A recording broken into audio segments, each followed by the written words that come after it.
So during Wolf of Wall Street, when we were rehearsing for Wolf of Wall Street, imagine me. This Wolf of Wall Street 2012. I am 28 years old. I'm just rotund and green. No clue what I'm doing. I walk into a gymnasium. I know that we're going to have a rehearsal. I haven't met anybody yet. The closest I ever had is that, at a time period, I flashback to my audition with all the guys inside of a hotel room with Scorsese watching us, 5 feet from us, right? That's the only person I had met. Well, walk into this gymnasium, first thing. And the first sequence you would see is a montage of me meeting DiCaprio, Jonah Hill, we talking with Scorsese, Terrence Winter, and they're all talking. The whole thing turns into a massive, really fun sketch writing, essentially, experience where we wrote the scenes inside of the diner, and we wrote the scenes. We basically threw a bunch of ideas around in a circle, right? Mm-hmm. Zip, zap, zopping. Really fun, getting some crushed in there. The story of the little person tossing came from my father because my police officer father did little person bowling as a part of a parties that they used to do as police officers. Wow. But they were paid. Wow. And yeah. They loved it. Yeah, okay. So at the end of this, DiCaprio says, hey guys, we're all going to need to meet at my apartment to go over. We're going to do something. He didn't tell us what was going on. It's like, okay, so cut to 28-year-old Henry Zebrowski night before. We had a Murder Fist show, which is my old sketch group. Oh, we watched the Murder Fist sketch, so everyone has context for the tone of a Murder Fist show. And we were it was an irresponsible night. We just got fucked up. People doing a lot of drugs. It was just bad. It was just one of those nights. And I don't know why I decided to do it the night before I was supposed to be at DiCaprio's apartment at 10 a.m. the next day. So I get my shit together. I wake up like at 9:15, like, ugh. It's like, I gotta go Leonardo DiCaprio's. I go down. Leonardo DiCaprio's, at the time, I don't think he's there anymore, but he used to live he was neighbors with the Freedom Tower, right? So you went down there, and the Freedom Tower is just like the security phalanx. Because even at the time, it was like brand new. It was like fresh up. Yeah. And the whole thing was just like security officers. And he lived in an apartment building that like you could jerk off from his roof, and the stream could like hit the Freedom Tower, which I'm certain he did. And we go into his beautiful home, security comes down. We're outside. We're in the lobby. His guy comes down. He's just like, Leo's ready for all. So it's all of the meathead cast of the boys who never did. It's like Kenny Choi, PJ, Brian Seka, and we're all just like, what is going to happen here? So we go up to his private elevator, and the door opens. There stands DiCaprio comes forward. He's got a heating pad on his shoulder. He's like, shoulder's fucked up. We're gonna have to do this. Don't worry about all this. It's like this whole apparatus on his shoulder. It's essentially sucking on him. It's something that got from Peyton Manning, some kind of bullshit. We go in his living room. I see a supermodel, full on, just in them. I'd never seen one in real life. Just standing in the other room. She's on her BlackBerry, right? And she gives us a look like we are filth, right? She just scowls at us, goes back to the thing, and she's like, say hello to Giselle. The thing, and he goes back thing, and we're all like, hi, just because at this point, because I'm sweating fucking bullets. I'm full on hungover. To go in the living room, he's like, sandwiches for everybody. Guy goes out there, comes in with platters for 20 people for the sandwiches. And it's and I got a surprise for you guys. It's you guys all sit here on this table. So we go, and he has a big old massive fucking oak table that just looks at the Freedom Tower, which at this point was just looking at fucking construction, right? So I can't imagine. He must have been so pissed for months. Well, all of a sudden, Jordan Belfort, the real Wolf of Wall Street, comes in, and he's like, what's going on, you fucking pigs? Right now, and he starts right into full Jordan Belfort, just being like, do you fucking pieces of shit want to make money? Do you want to make money? And we're like, yeah, I want to make money. It's 10 o'clock in the morning. And he's just like, get the fuck up, get up. And he gets up, and he has us do these push-pull exercises where we're doing this. You got to fight like you want it. You got to fight like you want it. And it's like, Every one of you piece of shit ever seen what 25 grand looks like? We're like, no. He pulls out a fucking wad of cash and he just throws it on the table. And we're all like, yeah, yeah. Meanwhile, my stomach is just dropping. Like, I'm sitting there, I'm like, because then he starts going through. We're there for like 5 hours as he goes through the book, right? Because we come and so what you find out is that all the guys at Stratford Oakmont had these big binders they would essentially read from. They wouldn't even memorize their pitches. They would just read them off a binder, and then they'd go to the answers when someone had a specific answer to go. So he brings out this whole palette of this shit. And so finally I was just like, it's like, I gotta go, and I knew the supermodel was in the other room, and I didn't know what to do, right? Because the bathroom, because he had a little guest bathroom, was like right next to whatever that model chamber that he had. And so we go in there, and I'm like, I just, because we got to take a break, because we weren't allowed to take breaks, but Jordan Belfort had to go scream at his ex-wife on the fire escape. He walked out the window, literally was like, I got to take a call. Hold on. He opens up a window.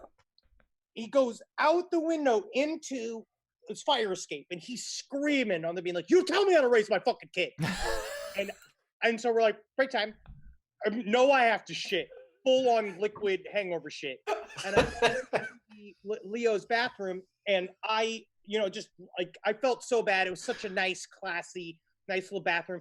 And I just fucking rip it up. It's just like that, like a horrible, like flip, knowing she's here and everything, to the point where I flush, I skulk back in shame to the room, and Giselle, I don't know, it wasn't Giselle Bundchen, but it was just some hot chick that he called Giselle. It's like a common noun, Giselle. It's a lowercase g. Her models. It is a Giselle. Yeah. And she was just like, one of your little boys destroyed the bathroom right next to where I was. And it fucking goes back in, and he's like, they were like, it was like a moment of thing, and they went, ah! They were all laughing. And then DiCaprio's like, we might as well just start drinking, right? And so he pulls out all these bottles of Dom out of this big champagne fridge that he has, and we just got bombed on champagne. And it was the best moment of my life, and I didn't know that it had passed. Not saying that my wedding wasn't. Okay, I feel I think that's a good a good ending where you think this tense thing's gonna happen, you're gonna get in trouble for this shit, and then it just ends up being an okay thing. I always like movies that end like that. Me too. All being right. Like, it's fucking gas. Let's talk about let's movie-fy it a little bit. Let's talk about some casting. I like to play Jordan Belfort, I like Leonardo DiCaprio. Absolutely. I was also thinking Christian Bale in that role. As Jordan Belfort. Yeah. All right. To have the anger, that on-set anger to really translate through that call. I have to direct it. This feels like an Adam McKay take on a real world situation. It feels a little bit like your Vice. New, smart, serious Adam McKay, not old. Exactly. Yeah. And so people would look at this, and Leo would come out of this like Dick Cheney did Vice, which is somehow better than before. Yeah, made him cuddler. Yeah, of course. I don't have a title. I'm working with maybe Blood Diamond.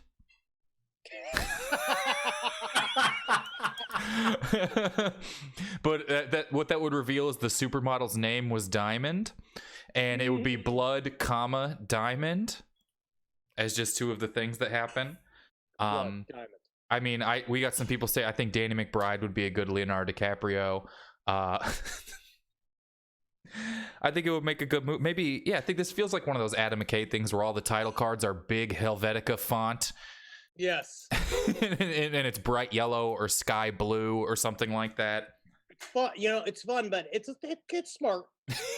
I like, you watch Vice and you realize maybe Dick Cheney wasn't as good as my high school psychology teacher, football coach told me he was.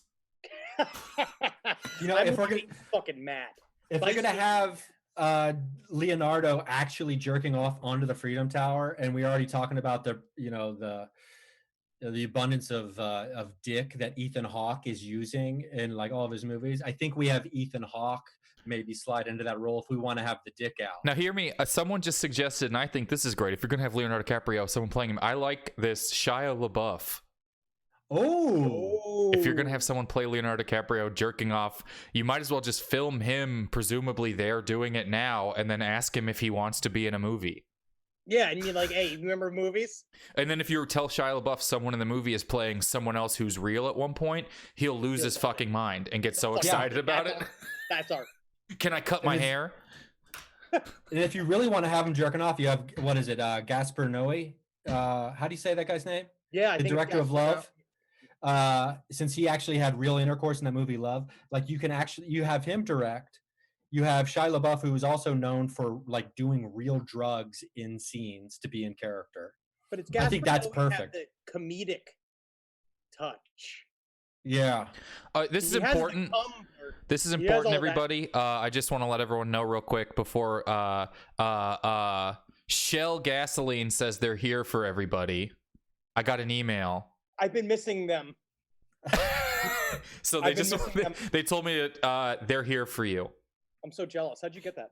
I wrote it. I work for Shell, and I work for a different company. It's kind of a Shell company that I work for that's covering everything up there. I think we have a good movie. No one seems to have a different title than Blood Diamond. Yeah, Blood Diamond seems to be. But there's no way Vice was the first movie called Vice. Oh, what about the title Flush? Ooh. Oh, I like that. Okay. It's got that double meaning. Okay. You're flush with cash. You're flushing the toilet. Flush. I think that's so good. It's too good for the story. Well, y'all, I appreciate you hanging out with us today. This is so nice. Someone said the title could be Giselle, but it's spelled how you think it's spelled. Thank you so much for being here. Thanks for coming and hanging out with us. Ryan, Henry, thanks for hanging out with us on the early show. I think we're going to say goodbye for the day. It's been fun. What a lovely time. Thank you, guys. Everyone say goodbye to Henry. Say goodbye to Ryan. And stay safe and all the email signature. I'm just going to start saying that to people. The emails, how you sign off emails. What, best regards? Yeah, stay safe, stay healthy. I hope everyone, and I do really think all these things. Well, now what I do love is the standard, hey, how's your superfood going? Feeling really good? Yeah, it's kind of worrisome over here too. Let me what is the fucking reason why I'm emailing you? It's like hardcore. What I like is we're just getting one line. Yeah. Do you have the superfood? Are you dead? Then immediately. It might just be nice just to say template open. Will you do this thing with me? Template closed. Kyle. Thanks, guys. Thank you so much. Yeah, thanks, buddy. All right, everybody. That is it for